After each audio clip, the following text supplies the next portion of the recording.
Une nouvelle ère s'ouvre sur Espace TV Europe. Préparez-vous à réveiller vos matins avec énergie, bonne humeur et authenticité. Aïssa Thiam, l'animatrice de renom, retrouvez-la chaque matin pour une matinale exceptionnelle. Infos, débats, invités, musique et surprises au rendez-vous. Le plaisir en ce début de semaine dans les matins d'Aïssa que je vous présente avec beaucoup de bonheur tous les matins de la semaine. C'est de 10h à midi sur Espace TV Europe. Les matins d'Aïssa sur Espace. Allons-y à la découverte de l'univers de notre premier invité de la semaine. On va commencer en musique avec Abel Maxwell, un artiste canadien d'origine africaine. Il nous dira ses origines tout à l'heure. Il a montré un intérêt précoce pour la musique. Il a rejoint le conservatoire à l'âge de 7 ans pour apprendre le piano. En 2003, il a fondé un chœur de gospel à Lyon, en France. Il est arrivé au Canada en 2007 avec un MBA, une expérience en finance d'entreprise. Il est également cofondateur du label et studio d'enregistrement BODB Entertainment du côté de Ottawa. Il est reconnu comme un artiste acclamé, une figure publique internationale. On parle avec lui de sa carrière, de son actualité. Bonjour, bienvenue. Comment ça va, Abel? Bonjour, merci Aïssa, merci pour l'accueil. Alors, je sais pas que j'ai pas fait trop d'erreurs dans la présentation. Non, ça va, c'est parfait. Auteur, compositeur, interprète, vous êtes né à Dakar au Sénégal. À Dakar, oui. Un véritable globe-trotteur, vous avez parcouru l'Europe et aujourd'hui vous êtes installé à Toronto. Pourquoi le choix du Canada? Pourquoi le choix de Toronto? C'est là où la vie nous emmène. Pourquoi le choix du Canada ou pourquoi le choix de Toronto? C'est ça la question? Ouais. Pour vous installer, qu'est-ce qui s'est passé? Quel a été l'appel? L'appel, je pense que j'ai eu le bonheur, en tout cas, de collaborer avec certaines personnes et les projets m'ont emmené progressivement vers là. Ouais. Et là, maintenant, j'ai passé un temps en France, mais maintenant, en Amérique du Nord aussi, je continue à apprendre et à grandir. Et je pense que c'est le parcours de la vie. Alors, votre actualité, c'est une signature, une belle signature sur un label international, Universal Music, avec un titre, un single que vous venez de lancer, Abel Maxwell. On va l'écouter si vous voulez bien. Vous nous en parlez en quelques mots avant cela? Oui, alors on a lancé 2 titres récemment avec Universal, Jaja et Yeah Yeah Yeah. Ouais.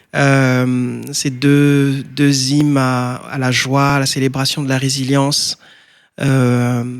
Comme plusieurs jeunes passent par des difficultés et j'ai voulu apporter un rayon de soleil dans leur parcours et leur dire que c'est possible de ne pas baisser les bras et de continuer à croire et continuer à rester déterminé et résilient pour pouvoir accomplir ses rêves.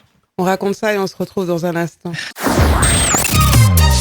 Les matins d'Aïssa sur Espace. Abel Maxwell avec nous pour nous parler de son actualité à travers notamment Yeah Yeah Yeah. Alors c'est festif, c'est coloré, une invitation au laisser aller. Alors déjà, la question qui me vient à l'esprit, vous avez commencé votre carrière à travers votre premier album éponyme en 2008. En 2004, vous signez sur Universal Music, c'est pour la distribution. Oui, il me semble... Non, c'est cette année. Universal, c'est cette année. Cette année. Ouais. Qu'est-ce qui fait que 20 ans après, parce que vous vous êtes autoproduit pendant de nombreuses années, vous décidez de signer? Ils sont venus me chercher, donc je pense que c'était à point nommé, c'était le temps de pouvoir aller plus loin et toucher d'autres personnes, d'autres jeunes, d'autres pays. Je pense qu'Universal est c'est un des plus grands labels mondial. Et aujourd'hui, comme le téléphone est devenu la nouvelle télé, c'était une façon de continuer à toucher plus de personnes à travers notre musique, quoi. Alors, ça s'est passé en janvier 2025, cette signature. C'est ça. Ensuite, vous avez assuré la première partie du concert des Toufan, le 18 avril dernier au Zénith de Paris. Oui. Comment ça s'est passé? Ça, c'était super bien. C'était super bien passé. C'était en avril, donc il y a 2 mois. C'est la première fois que je faisais un concert au Zénith. Ouais. Avec une foule très accueillante, très vibrante.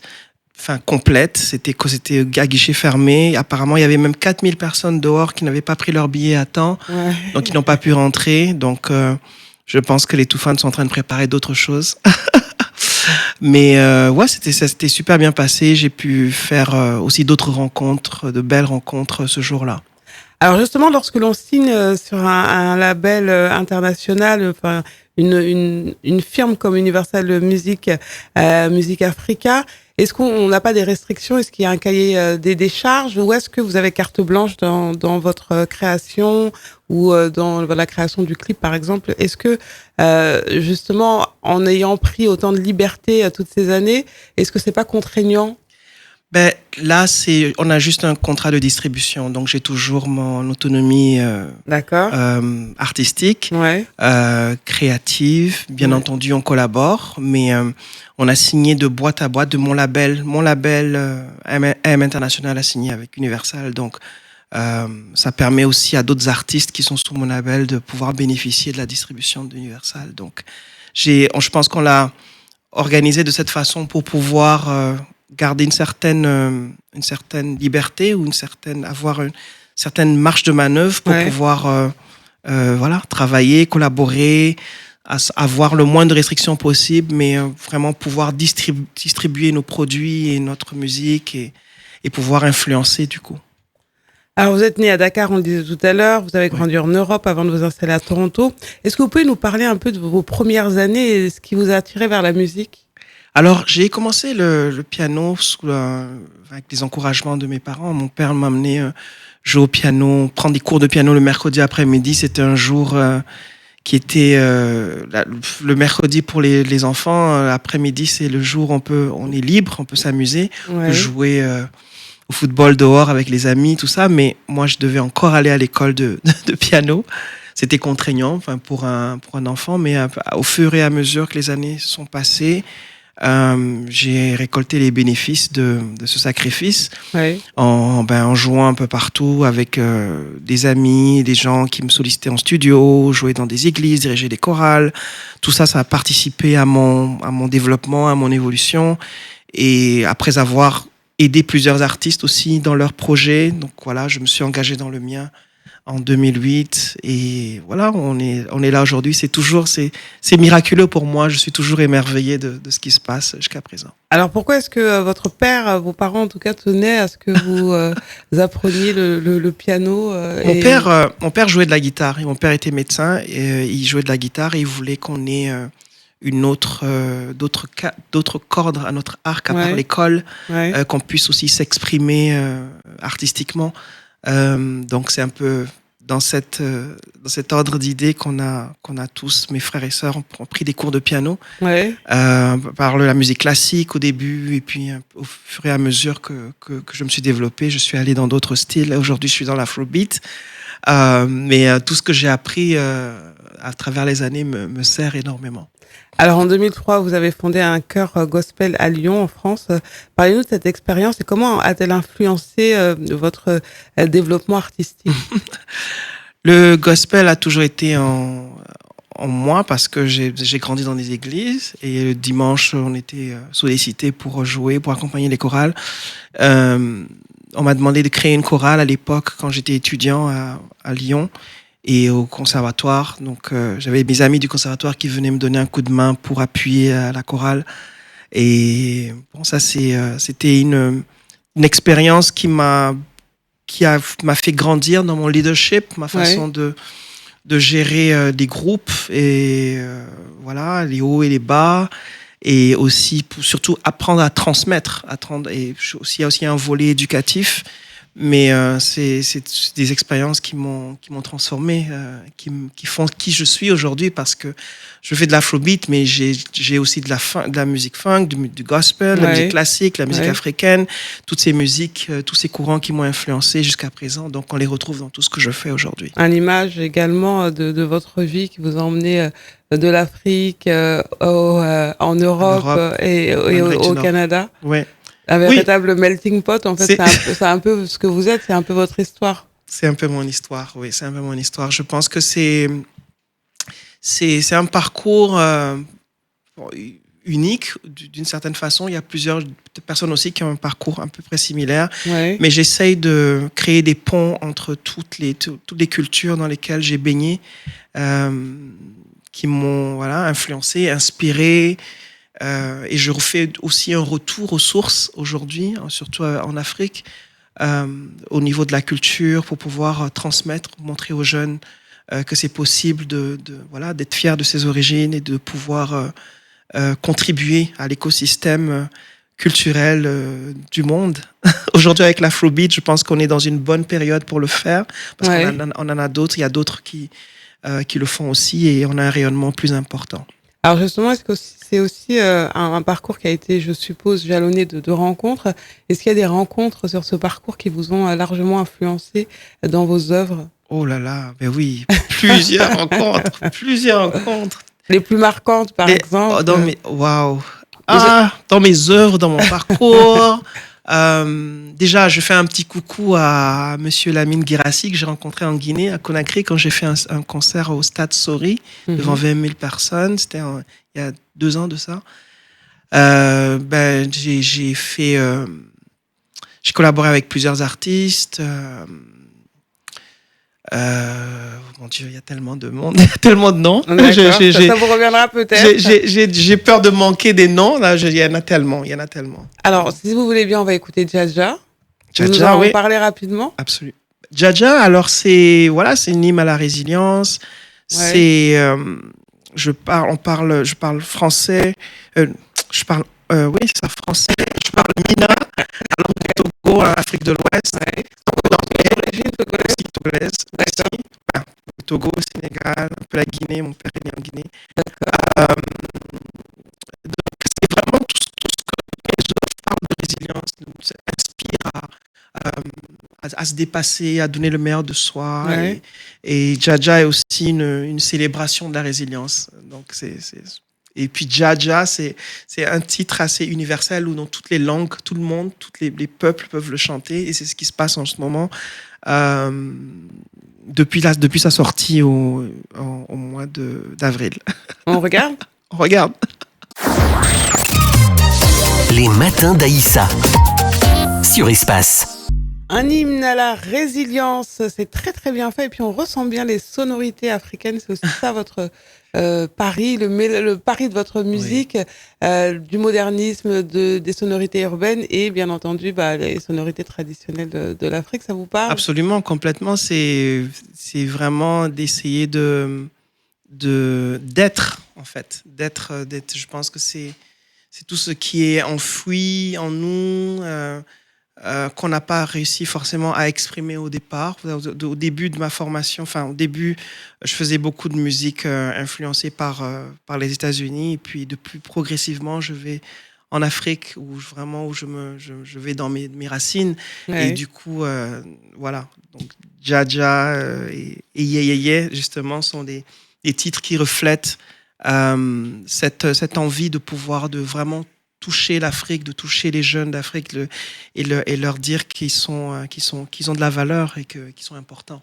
Alors, je disais tout à l'heure, vous êtes arrivé au Canada en 2007 avec un MBA, une expérience en finance. Alors, comment vous faites la transition entre le monde de la finance et celui de la musique au Canada? Je pense que la finance, c'est quelque chose que je fais bien de tête. J'ai entendu une fois une entrevue d'Oprah qui disait que quand tu ne réalises pas ton rêve, tu meurs à petit feu. Alors, mon rêve, c'est de faire de la musique. Et le MBA, c'est vraiment un outil pour pouvoir m'aider à le faire. Donc, mon MBA en finance m'a aidé à financer mon rêve. Ouais. Et à un moment, il fallait pour prendre il faut se jeter à l'eau. Ouais. Et c'est ce que j'ai fait. Et voilà. Et aujourd'hui, on se retrouve dans les matins d'Aïssa. Alors, votre discographie est assez riche, avec 5 albums à votre actif. Pouvez-vous nous parler de l'évolution de votre style musical à travers ces albums, même si vous nous avez égrené quelques pistes de réponse en disant que vous êtes un petit peu cherché pour vous diriger vers ce que vous faites aujourd'hui et ce qu'on a vu depuis le début de l'émission. Est-ce que, justement, à travers ces 5 albums, il y a eu de des virages à 90 ou 360 degrés? Non, je dirais pas 360 degrés. Je pense que je suis allé un peu plus en profondeur au fur et à mesure. Parce qu'au début, j'étais très, très gospel, funk, jazz.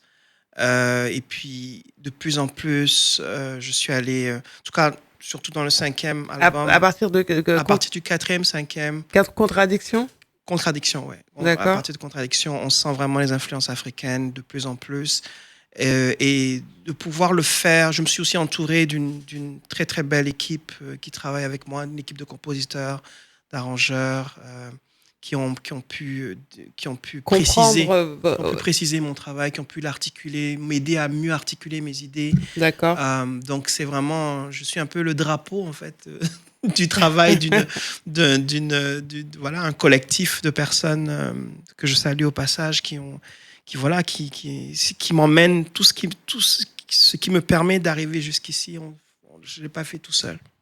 Alors, Contradiction, justement, est sorti en 2020, en pleine pandémie. Comment cette période a-t-elle influencé votre créativité et votre perception Alors, Contradiction la situation est sorti des artistes, parce que ça a été un peu compliqué pour les artistes. C'est sorti le 20 février. L'album était prêt en 2019, en mi-2019, mais je voulais qu'il sorte en 2020, donc le 20 février 2020. On a fait 20-02-2020. Donc je me disais que ça n'arriverait pas encore une autre fois. La prochaine fois, ce serait le 30-03-2030. C'est trop loin. Donc, cet album est sorti et il y avait une tournée qui était prévue juste après, au Canada et en Europe et aussi en Afrique. Et du coup, cette tournée a été avortée à cause de la pandémie. Alors, ce qui moi, ça m'a poussé à aller plus en ligne sur mes réseaux. D'accord. Donc, je communiquais régulièrement. Je faisais une fois par semaine une chanson pour encourager les gens dans la pandémie, parce que c'était difficile d'être à la maison et de ne pas s'exprimer, de rien faire. Donc, une fois par semaine, je faisais un numéro sur mes pages. En live. En live. Et ça a aussi augmenté mon audience. Et du coup, on dit que quand la vie te donne des citrons, il faut faire de la limonade. Et donc, je crois que c'est ce que j'ai essayé de faire. Alors, votre dernier album, 5 Roses, sorti en 2023, a été lancé à l'Université de l'Ontario français. Quelle est la signification de cet album et ce lieu de lancement? Ah oui, alors l'Université de l'Ontario français est un endroit mythique pour les Franco-Ontariens. En tout cas, on vit à Toronto en situation minoritaire. Les francophones vivent en situation minoritaire parce qu'on est dans une zone anglophone. Il y a quelques francophones. Et cette université est la seule université francophone. Donc, j'ai voulu lancer cet album-là pour le symbole, d'une part. Et aussi, j'ai invité des médias et des personnes d'influence. D'ailleurs, M. Lamine Guirassi y était. Il y avait vraiment des personnes d'influence. Il y avait une quarantaine de personnes, des médias et des personnes d'influence. Je voulais leur présenter mon album en primeur. Donc, ça s'est très, très bien passé. J'ai pu interpréter certains titres et puis prendre quelques questions. Donc, c'était le lancement. Donc, ça, c'était... Je ne voulais pas faire un lancement traditionnel avec plein de monde comme un concert. Mais je me disais... c'était avec la jeunesse en plus, donc du coup... Oui, mais je voulais d'abord, dans un premier temps, avoir les personnes d'influence et les médias qui pouvaient... après, eux, ils feraient le relais, quoi. Donc, je voulais faire cette première étape avec eux. Et ensuite, et après, j'ai pu faire les autres concerts. Alors, votre carrière est jalonnée de moments forts, de moments marquants, comme la reconnaissance de l'Assemblée parlementaire de la francophonie et de Top 25 Canadian Immigrant Award. Quelles sont l'importance de ces moments? Est-ce que ça rend fier? Et dites-nous un petit peu ce que ça a impacté dans votre carrière. Oui, absolument. Ça impacte énormément. Je ne m'attendais pas à recevoir ces prix. Déjà, l'ordre de la Pléiade, c'est l'ordre de la francophonie, du dialogue des cultures. Je m'évertue à faire de l'art, à vivre artistiquement en français dans une zone où on vit de manière minoritaire. Donc, les francophones, ils ont trouvé ça pertinent. Je pense que c'est aussi dans cette optique que j'ai reçu ce prix. avec aussi mon parcours, et le Top 25 Canadian Immigrant Award, qui est un prix qu'on donne chaque année. Il y a à peu près 1 million d'immigrants au Canada. Et on sélectionne 25 personnes qui ont eu un impact social ou un impact. Je suis vraiment heureux d'avoir fait partie de cette liste, et on nous a célébré en grande pompe avec les médias. Alors, comment on se sent lorsqu'on reçoit le mail ou le coup de téléphone qui vous dit que vous êtes lauréat de ce... Déjà, c'est difficile à croire au départ, très émerveillé, mais je suis vraiment rempli de gratitude. C'est une reconnaissance du travail qu'on a fait depuis plusieurs années avec mon équipe. Donc, c'est vraiment... Et en même temps, ça met aussi de la pression pour pouvoir... Parce qu'il faut maintenant faire encore plus.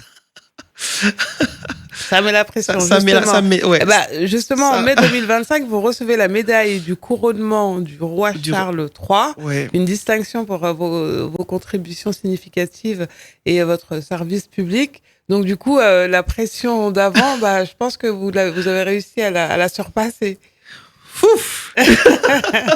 Qu'est-ce qui reste après? Ça y est, c'est bon, je crois que vous avez tout fait, là, non? Bon, je pense que le plus important, c'est vraiment de toucher une personne à la fois, un jeune à la fois, qui réalise son potentiel et qui décide de travailler pour faire une différence, changer sa vie, la vie de sa communauté, influencer, impacter. Je pense que c'est la raison pour laquelle je fais ce que je fais, et la raison pour laquelle je m'entoure de personnes qui m'inspirent pour pouvoir donner, en fait, redonner, en fait, à la communauté, que ce soit sur le plan national ou international. International, maintenant, je suis en France, donc ça touche un peu partout. Vous êtes installé en France aujourd'hui? Non, je suis toujours à Toronto. Je suis là. Elle a dit non. Je suis là très rapidement. Je repars jeudi. Comment vous vous sentez là-bas au Canada? C'est quoi votre vie Très là-bas? bien. Je me sens très bien au Canada. C'est devenu la maison aussi. Je me sens chez moi au Canada. Je me sens autant chez moi en Afrique et en France aussi, puisque j'ai quand même grandi ici. Et vous y avez fondé une famille au Canada? Au Canada, oui. D'accord, très bien. Oui. Et c'est quoi maintenant les projections après les signatures chez Universal Music Africa? Est-ce qu'un album est en vue?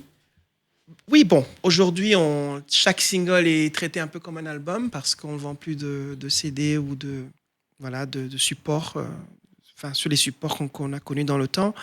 Oui, on travaille progressivement sur la sortie d'un album en équipe. On sort des titres à peu près, assez régulièrement. J'espère pouvoir finir cet album dans le courant de l'année prochaine avec le support d'Universal, des uns et des autres, de Virgin aussi, avec qui j'ai signé aussi. Donc. Alors, est-ce qu'il y a des thématiques que vous avez envie d'aborder dans vos prochains titres? Est-ce qu'il y a, parce que là, on a vu, c'était des titres qui font danser, lâcher prise. Bon, après, il y a des messages comme la résilience, le courage, l'abnégation. Mais est-ce qu'il y a d'autres thématiques que vous avez envie d'aborder dans vos prochaines œuvres? Alors, ça va être des histoires, du coup, des vraies histoires pour pouvoir encourager les gens. Ouais. Mais je suis souvent dans cette... Je pense que quand on me demande qui je suis, je pense que, je ne sais pas si ce mot existe en français, mais je suis un encourageur, je suis quelqu'un qui encourage les gens. Donc tout ce que je fais va être dans cette ligne directrice.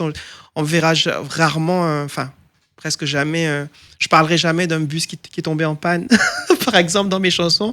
Je parlerai, je pense que l'expérience humaine me parle énormément, me touche.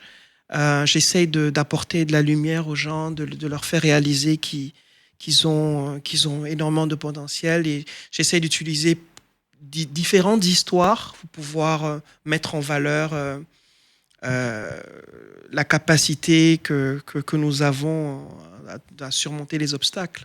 Je crois que ça va être dans cette optique-là, toujours. Alors justement, les ingrédients pour tenir dans cette carrière, parce que c'est vrai que lorsque l'on se lance dans le milieu de la musique, ça prend du temps, ça prend des années, ça prend des décennies même, on va dire.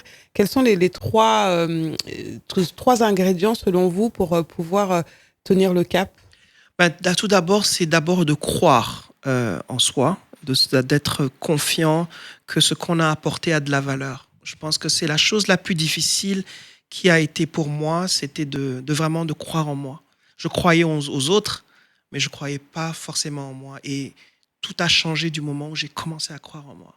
Et je crois que ça, c'est l'ingrédient le plus important. C'est vraiment parce que... Et quel a été le déclencheur? C'est quoi la clé pour croire en soi? C'est ce que j'ai vu l'impact de ce que je faisais au fur et à mesure. Je pense que c'est quelque chose qui a grandi en moi. Ce n'est pas arrivé du jour au lendemain. C'est quelque chose qui a grandi en moi, qui, au fur et à mesure qu'on grandit, on a de l'expérience. Avec de l'expérience, la vie, on se rend compte que ce qu'on est en train de faire, ça impacte les gens. Quand les gens viennent me dire que ta chanson m'a encouragé, ça m'a fait du bien aujourd'hui, je ne me sentais pas bien. Aujourd'hui, là, ça m'a réveillé. Donc, je me suis dit, waouh, c'est important ce que je suis en train de faire. Donc tout ça, ça fait croître en soi un sentiment de valeur. Alors du coup, donc, avec cette valeur qu'on essaie de se sentir utile. Exactement. Et là maintenant, on peut servir, on peut redonner et se dire que ce qu'on est en train de faire est valide. Alors, qu'est-ce que vous avez envie de dire pour conclure? Où est-ce qu'on va pour en savoir un petit peu plus sur vous, Abel Maxwell, pour vous suivre vos actualités? Je suppose que vous êtes sur les réseaux, c'est incontournable aujourd'hui. Oui. Et comment on fait pour télécharger vos titres? Oui, alors, le plus simple, c'est d'aller sur Google, Abel Maxwell.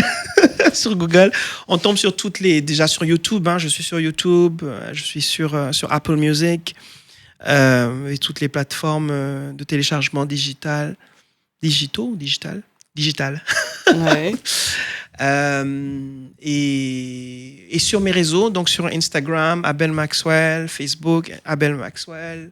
Sur TikTok aussi, je m'y suis mis il n'y a pas longtemps. Les jeunes m'ont dit, il faut que tu sois sur TikTok. Donc c'est This is Abel Maxwell. D'accord. Il y a un challenge. Un challenge, oui, un danse. Oui. Alors, il y a beaucoup de jeunes qui dansent sur Jaja en ce moment. J'ai reçu des vidéos de la Côte d'Ivoire, de la Belgique, de la France, du Canada, des États-Unis, un peu pareil. Ça continue. J'en ai reçu encore ce matin.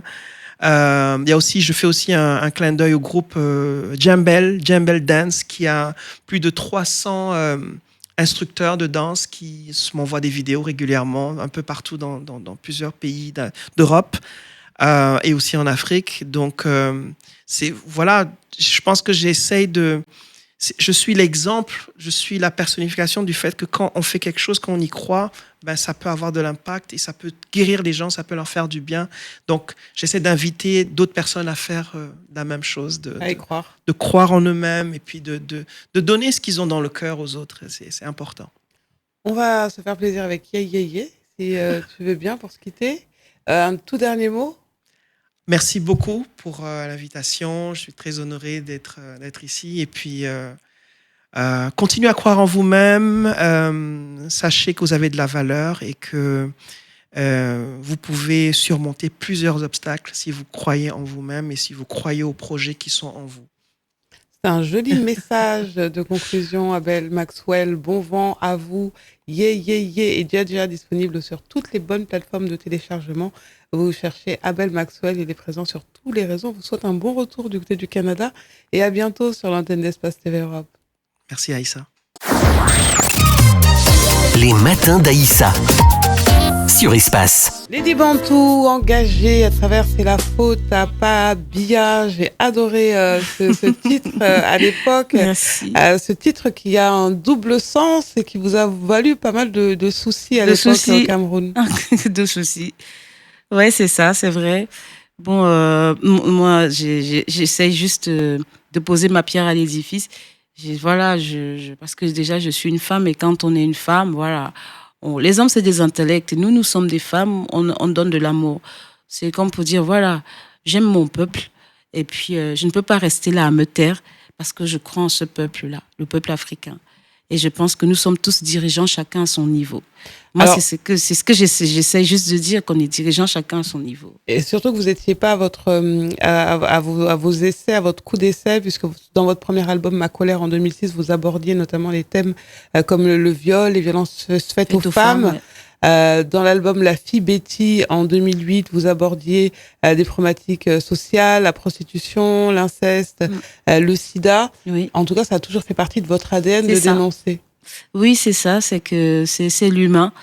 Moi, c'est ça, c'est que voilà, j'aime l'humain et je me considère comme une citoyenne du monde et même que le fait d'arriver en France ici et tout ce qui s'est passé, mon histoire, ça m'a permis de comprendre que aujourd'hui, c'est pas seulement l'Afrique, mais c'est le monde.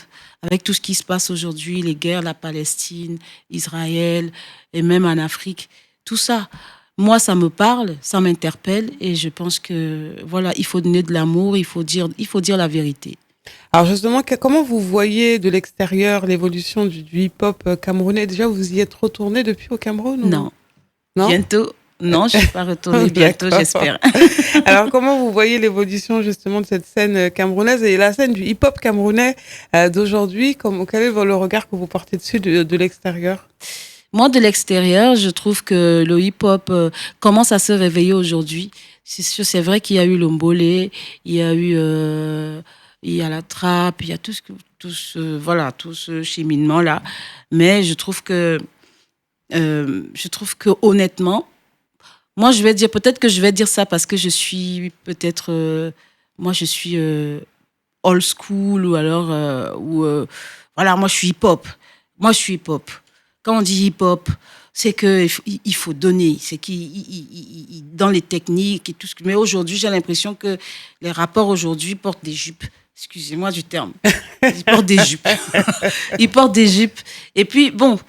Après, c'est l'air du temps aussi. C'est l'air du temps. Je ne dis pas. Je Bon, dis ils pas. sont plus dans le chill, Le dans chill, l'ambiance. oui, je suis d'accord, mais je pense que il faut remettre la pendule à l'heure. Voilà, c'est tout. Après, celui qui n'est pas d'accord, je respecte, mais moi, je dis il faut remettre la pendule à l'heure. Aujourd'hui, le vrai hip-hop est en train de revenir.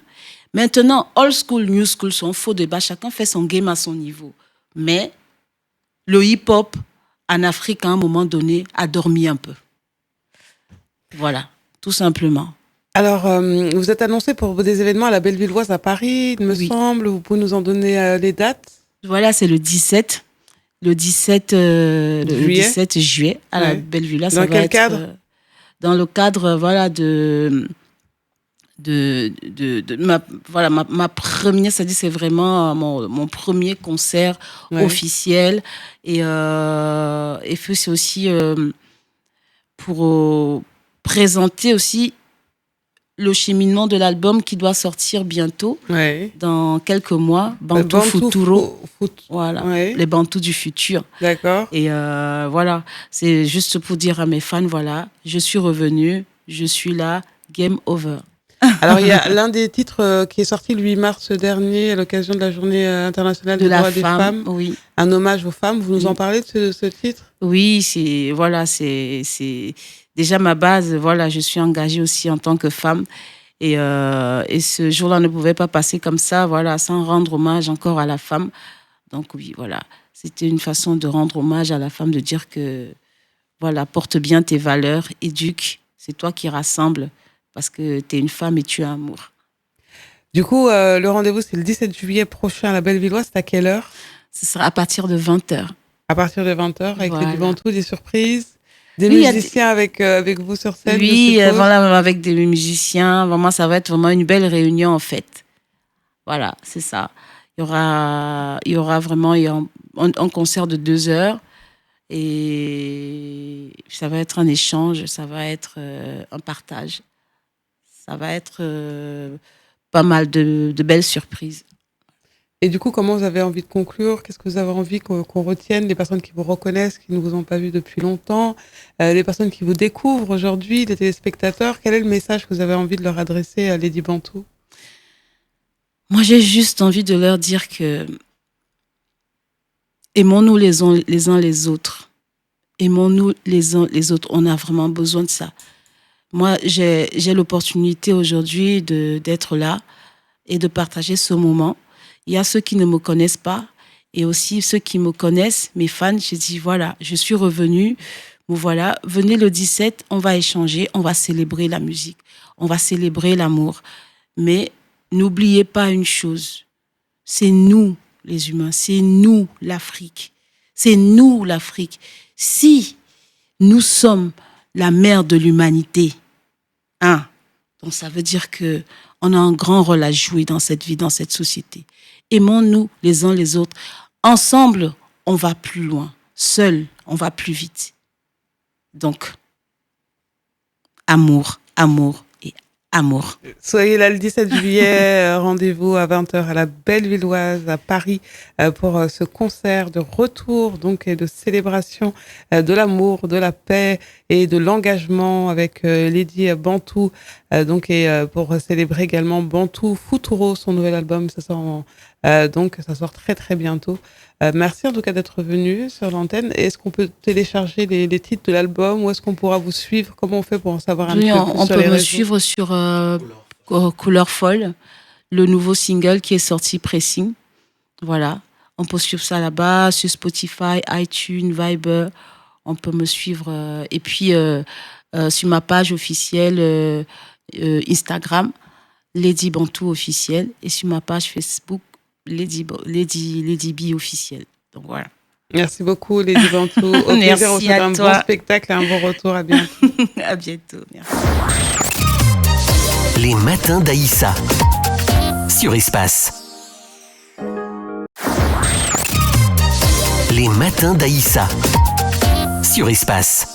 Toujours dans les matins d'Aïssa et toujours ces belles histoires, ces parcours inspirants, ces artistes africains venus à Paris dans le cadre de la promotion de leurs activités, les artistes également issus de la diaspora. Et vous le savez peut-être, le Pop-Up Store Africa New vous accueille du côté des Galeries Lafayette jusqu'au 8 juillet prochain.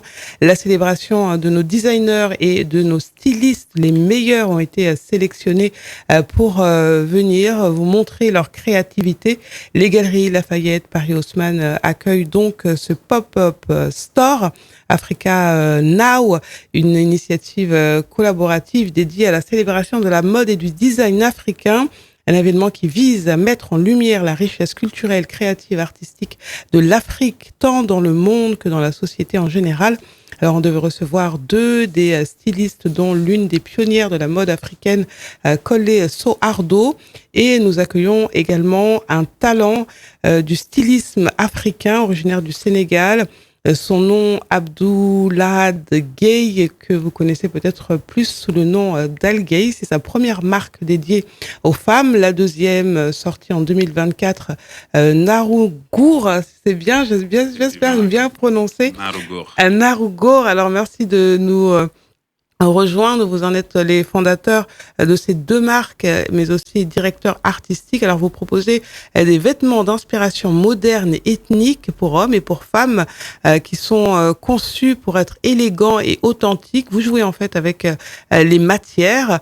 Vous incarnez l'excellence et la créativité de la mode sénégalaise. Alors, on est très heureux de vous accueillir. Alors, qu'est-ce que ça représente pour vous, cette présence aux Galeries Lafayette dans le cadre de ce pop-up store? Dites-nous un peu comment ça s'est passé depuis l'ouverture, puisque vous y êtes depuis quelques jours déjà, depuis le 18 juin plus précisément. Bonjour à tout le monde. Moi, c'est Abdoulahad Gueye, directeur artistique de la maison de couture Al Gueye Dakar. Nous sommes là aujourd'hui heureux de présenter notre savoir-faire et participer à cette pop-up qui est un tremplin pour nous, créateurs africains, parce que si je comprends bien, c'est la première fois qu'il y ait des Africains aux Galeries Lafayette pour vendre le savoir-faire africain et s'ouvrir aussi aux autres continents, à savoir l'Europe et les autres, l'Asie et l'Amérique, parce que on sait bien que aux galeries il y a toutes les nationalités, toutes les couleurs. Beaucoup de touristes. Oui, voilà. Et ça s'est très bien passé depuis l'ouverture jusqu'à maintenant. Les gens apprécient la présence de ces créateurs africains, que ça soit l'administration même des galeries, les gens les visiteurs, les clients, et nos pièces sont bien appréciées. Donc, alhamdoulilah. Alors justement, quels sont les retours qui vous sont faits? Qu'est-ce qu'on vous dit lorsqu'on découvre votre travail, à vous particulièrement, la marque Algué et la marque Narungur? Quel est l'accueil du public? Bon, l'accueil du public, moi, ce qui m'a plus, c'est, bon, je ne sais pas si c'est un compliment ou pas, mais la majeure partie des gens qui passent ne croient même pas que ces pièces sont conçues et réalisées en Afrique et plus particulièrement au Sénégal.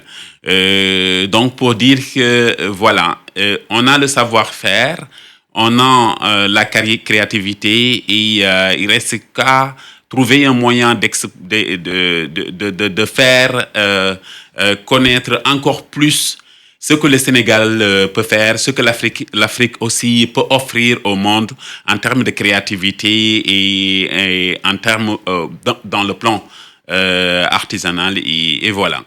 Alors, comment s'est déroulée cette collaboration avec les autres designers? Est-ce qu'il y a des synergies particulières entre vous? Ou est-ce que, justement, ça vous permet, vous, en tant qu'entité, de venir faire des collaborations avec ces autres designers qui sont là également parmi vous? Oui, effectivement, il y a toujours des collaborations qui se font entre designers, que ce soit les designers qui font des accessoires comme Nenea, qui a toujours collaboré avec moi lors de mes défilés avant d'en arriver là. Ouais. Il y a aussi Maraz qui n'est pas là, mais qui fait aussi un bon boulot. Il y a Imara qui fait des bijoux et il y a Tata Collé qui a toujours organisé aussi des événements pour montrer les talents, les jeunes créateurs. Parce que il y a la Sira Vision où j'étais lauréat. Et voilà, aujourd'hui, on se retrouve en tant que créateur. Mais moi, je suis là parce qu'il y a une convention qui a été signée par l'organisation internationale, le SFI, ouais. Qui est SFI Banque mondiale, ouais. Avec qui j'ai signé la convention et j'ai connu même l'événement à travers SFI parce que c'est eux qui m'ont appelé, qui m'ont parlé de l'événement et moi aussi je me suis dit pourquoi pas ne pas tenter ma chance et déposer un dossier et je suis sélectionné pour que je puisse participer aujourd'hui à ce pop-up-là. Alors justement, aux côtés de cette pionnière de la mode africaine qui est Koleso Ardo, connue pour son travail autour du pagne tissé, de son engagement également pour une industrialisation de nos textiles locaux, on l'appelle la styliste des premières dames. Alors qu'est-ce que ça représente pour vous d'être à côté de cette grande figure de la mode sénégalaise, Abdou Lahad Gueye? En fait, je m'en réjouis et je peux dire que c'est une opportunité que j'ai saisie parce que on ne peut pas avoir une publicité plus grande que d'avoir la première dame comme modèle, je peux dire, ouais. Parce qu'à chaque fois qu'elle met nos créations, ça fait le tour du monde. Et on voit aussi le retour à travers les commentaires que les gens font, que ça soit les Sénégalais, que ça soit les gens de la sous-région et la diaspora. Alors, je le disais tout à l'heure, vous avez fondé Algué Dakar en 2021. Vous venez d'une famille de teinturiers, une maman vendeuse de fripes. Alors, vous êtes né un petit peu dans le vêtement. Vous nous racontez rapidement votre parcours. Je sais que vous avez étudié.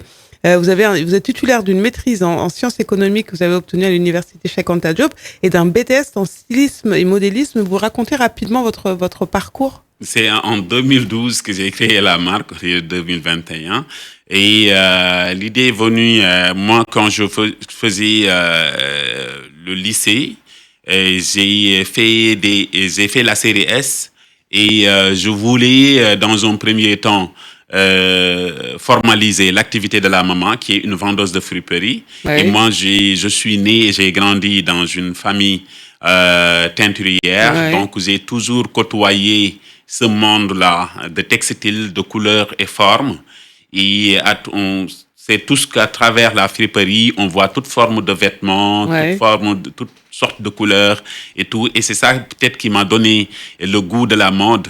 Ce qui m'a aidé quand j'ai voulu, après le bac, choisir donc la filière de formation à l'université. J'ai choisi les sciences économiques parce que au départ je voulais formaliser l'activité de la maman parce qu'elle gagnait de l'argent mais elle savait pas, donc elle n'investissait pas et au finish l'argent qu'elle gagnait et puis voilà quoi. Donc je voulais formaliser.